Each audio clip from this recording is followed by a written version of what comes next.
አቮካዶ መመገብ፣ እንቁላልን መመገብ እንድንወፍር ያደርገናል የሚሉ ሰዎች አሉ። ይሄ የተሳሳተ አመለካከት ነው። አቮካዶን እና እንቁላልን አንድ ላይ አዋህዶ መመገብ በጣም ብዙ የሆኑ የጤና ጠቀሜታዎች አሉት። እነዚህ የጤና ጠቀሜታዎች ምንድን ናቸው የሚሉትን በዚህ ቪዲዮ እንመለከታለን። ለማታውቁኝ ዶክተር ከበደ ይልማ እባላለሁ። በዚህ ቻናል አዲስ የሆናችሁ ላይክ፣ ኮሜንት፣ ሰብስክራይብ በማድረግ ቻናሉን ተቀላቀሉ። አቮካዶና እንቁላል ዘርፈ ብዙ የጤና ጠቀሜታዎች እንዴት ነው የሚሰጡት? ምን አይነት የጤና ጠቀሜታዎች ናቸው የሚለውን በስፋት እንመለከታለን። አቮካዶንና እንቁላልን አንድ ላይ አዋህዳችሁ ስትጠቀሙ በጣም ብዙ የምታገኟቸው ጥቅሞች አሉ። እነዚህን ጥቅሞች ለማግኘት አቮካዶና እንቁላል በውስጣቸው ምን አላቸው? ኮምፕሊት ፕሮቲን የምንላቸው አላቸው። አንድ ነገር ኮምፕሊት ፕሮቲን አለው ለማለት ሰውነታችን የሚያስፈልጉን ኢሴንሻል አሚኖ አሲድ የሚባሉ አሉ።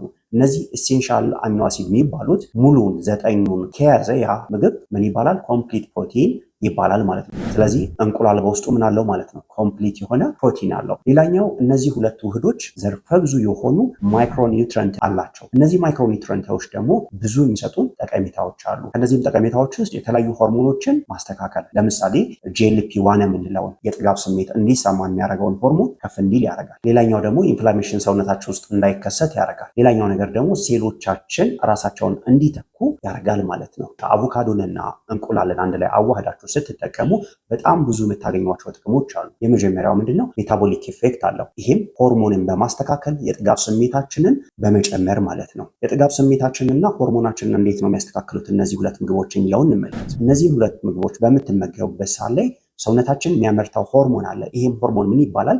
GLP-1 ይባላል። GLP-1 ምግብ ከተመገብን በኋላ ከፍ የሚል ከሆነ የጥጋብ ስሜት እንዲሰማን ያደርጋል ማለት ነው። ሌላኛው እነዚህ ምግቦች በመመገባችን የምናገኘው ጥቅም ምንድነው? ፔፕታይድ ዋይ የምንለውን ፕሮቲን እንዲመረት ያደርጋል። ይሄ ፕሮቲን የት ነው የሚመረተው? አንጀታችን ውስጥ ነው የሚመረተው። ይሄ ፕሮቲን ከተመረተ በኋላ ሰውነታችን ምን ሴንስ ያደርጋል? ብዙ የምግብ ፍላጎት እንዳይኖረን ወይም የጥጋብ ስሜት እንዲሰማን ያደርጋል ማለት ነው። አቮካዶ ደግሞ እንደምናውቀው ምንድነው? ከተመገብን በኋላ የጥጋብ ስሜት እንዲሰማን ነው የሚያደርገው። የጥጋብ ስሜት ሲሰማን የረሃብ ስሜታችን ምን እየሆነ ይመጣል? እየቀነሰ ይመጣል። የምንጠቀመው የምግብ መጠን እየቀነሰ ይመጣል። በዚህም ክብደታችንን ማስተካከል እንችላለን።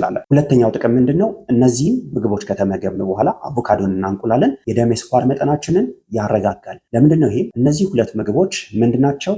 ሎው ካርብ ምግቦች ናቸው። የካርብ መጠናቸው ዝቅተኛ የሆኑ ምግቦች ናቸው። በውስጣቸው ከፍተኛ የሆነ ፕሮቲን አላቸው። ከፍተኛ የሆነ ጤናማ የሆነ ስብ አላቸው ማለት ነው። እነዚህ ሁለት ነገሮች ፕሮቲኑና ጤናማ ስቡ ምን ያደርጋል? የደም የስኳር መጠናችን እንዲረጋጋ ያደርጋል ማለት ነው። የደም የስኳር መጠናችን እንዲረጋጋ የሚያደርገው ምን በማድረግ ነው? ወደ አንጀታችን የሚመጠጠው የስኳር መጠን እንዲቀንስ በማድረግ ነው። ምግብ ከተመገብን በኋላ ያለው የስኳር መጠናችን በጣም ከፍ እንዳይል ያደርጋል ማለት ነው። ሌላኛው የኢንሱሊን ሴንሲቲቪቲ ይጨምራል። የኢንሱሊን ሴንሲቲቪቲ ሲጨምር ደግሞ ለስኳር ተጋላጭነታችንን ምን ያደርገው ይመጣል? እየቀነሰው ይመጣል ማለት ነው። ሶስተኛው ጥቅም ምንድነው? የልባችንና የልባችን ደም ስር ጤንነት የተጠበቀ እንዲሆን ያደርጋል። እነዚህ ሁለት ምግቦች መመገብ። ለምሳሌ አቮካዶን ስትመገቡ አቮካዶ በውስጡ ምን አለው? ሞኖ አንሳቹሬትድ ፋቲ አሲድ አለው። ይሄ ሞኖ አንሳቹሬትድ ፋቲ አሲድ LDL የምንለው መጥፎ ኮሌስትሮል እንዲቀንስ ያደርጋል። እንቁላል በምትመገቡበት ሰዓት ደግሞ HDL የምንለውን ጥሩን ኮሌስትሮል ከፍ እንዲል ያደርጋል። እነዚህን ሁለት ምግቦች በምትመገቡበት ሰዓት ላይ ምን እንዲስተካከል ያደርጋል? የኤልዲኤል እና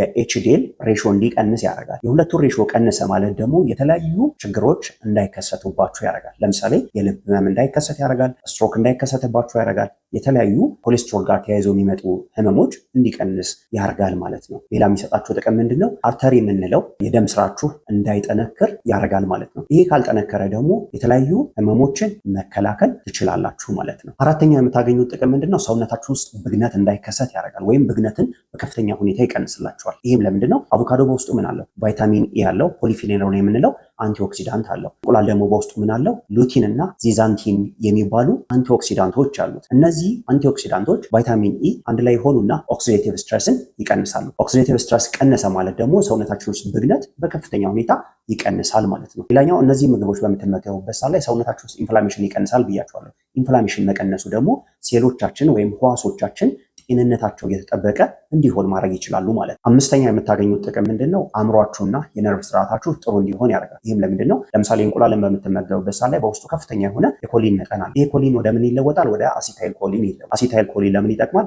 ሙዳችን ጥሩ እንዲሆን ያደርጋል። ክህሎቶቻችን ጥሩ እንዲሆኑ ያደርጋል። በአጠቃላይ ግንዛቤያችን እንዲጨምር ያደርጋል። ኮሊን በጣም ብዙ የሆኑ የጤና ጠቀሜታዎችን ይሰጠናል። ጉበታችን ላይ ስብ እንዳይከማች ያደርጋል ማለት ነው። ስለዚህ እንቁላልን በምትመገቡበት ሰዓት ላይ ጉበታችሁ ላይ የሚከማቸውንም ስብ መቀነስ ትችላላችሁ ማለት ነው። ስድስተኛ የምናገኘው ጥቅም ምንድነው? የአእምሮ መዋቅሮቻችንን ያገዛል። ይህም የነርቭ ሕዋሶቻችን እንዳይጎዱ ያደርጋል። የተለያዩ ችግሮች እንዳይከሰቱባቸው ያደርጋል። እነዚህም ሁለት ምግቦች መመገብ ማለት ነው። ሰባተኛው የምታገኙት ጥቅም ምንድነው? ክብደታችሁን ለመቀነስ፣ ክብደታችሁን ለመቆጣጠር ይጠቅማችኋል። አቮካዶና እንቁላልን ስትመገቡ የምታገኙት ጥቅም ምንድነው? ከፍተኛ የሆነ ፕሮቲን ማግኘት ትችላላችሁ። ጤናማ የሆነ ስብ ታገኛላችሁ። ከፍተኛ የሆነ ፕሮቲን በማግኘታችሁ ደግሞ የጥጋብ ስሜት እንዲሰማችሁ ነው የሚያደርገው። የጥጋብ ስሜት ከተሰማችሁ ደግሞ ክብደታችሁ ምን እያደረገ ይመጣል? እየቀነሰ ይመጣል ማለት ነው። ሌላኛው ቦርጫችሁ ላይ የተከማቸውን ስብ ምን ማድረግ ትችላላችሁ? ማጥፋት ትችላላችሁ ማለት ነው። እዚህ ጋር ልትገነዘቡ የሚገባው ነገር እነዚህ ሁለት ምግቦች በምትመገቡበት ሰዓት ላይ የጡንቻ መጠናችሁን በደንብ እየጠበቃችሁ መሄድ ትችላላችሁ ማለት ነው። ስለዚህ አቮካዶንና እንቁላልን በምትመገቡበት ሰዓት ላይ ጡንቻችሁን በደንብ እየገነባችሁ ስባችሁን እያቀለጣችሁ መሄድ ትችላላችሁ። ክብደታችሁን መቆጣጠር ትችላላችሁ ማለት ነው። ስምንተኛው የምታገኙት ጥቅም ምንድን ነው? የቆዳችሁን ጤንነት ለመጠበቅ ይጠቅማችኋል። የፀጉራችሁን ጤንነት ለመጠበቅ ይጠቅማችኋል። ያለ ዕድሜ እርጅናን ለመከላከል ይጠቅማችኋል። እነዚህን ሁለት ምግቦች መመገብ አቮካዶን እና እንቁላልን። እንቁላልን ስትመገቡ አሚኖ አሲድ ታገኛላችሁ። ምን የሚባሉትን? ፕሮሊን እና ግላይሲን የሚባሉ አሚኖ አሲዶችን። አቮካዶን በምትመገቡበት ሰዓት ደግሞ ጤናማ የሆነ ስብን ማግኘት ትችላላችሁ። ቫይታሚን ኢ ማግኘት ትችላላችሁ። እነዚህ ከላይ የጠቀስናቸው ንጥረ ነገሮች ለምን ይጠቅማሉ? የቆዳችሁን ጤንነት ለመጠበቅ ይጠቅማሉ። የፀጉራችሁን ጥንካሬ ይጨምራሉ። ሌላኛው ደግሞ በኦክሲዴቲቭ ስትረስ ምክንያት የሚመጣውን ያለ ዕድሜ እርጅና መከላከል ይችላሉ ማለት ነው። ዘጠነኛው የምታገኙት ጥቅም ምንድን ነው? አቮካዶና እንቁላልን በመመገባችሁ የአይናችሁ ጤንነት የተጠበቀ እንዲሆን ያደርጋል። ለምንድን ነው ይህም? አቮካዶና እንቁላል በውስጣቸው ሉቲን እና ዚዛንቲን የሚባሉ አንቲኦክሲዳንቶች አሏቸው። እነዚህ አንቲኦክሲዳንቶች የት ላይ ሄዶ ይከማቻሉ? ሬቲና የምንለው የአይናችን ክፍል ላይ ሄዶ ይከማቻሉ። በመከማቸታቸው ምክንያት ሴንተር ኦፍ ሬቲና የምንለው ማኩላን ዲጀነሬት እንዳያደርግ ወይም እንዳይጎዳ ማድረግ ይችላል ማለት ነው። ሬቲና ምንድን ነው? ብርሃን ሲመጣ ወደ ምስል ፎርም የሚቀይርልን የአይናችን ክፍል ነው።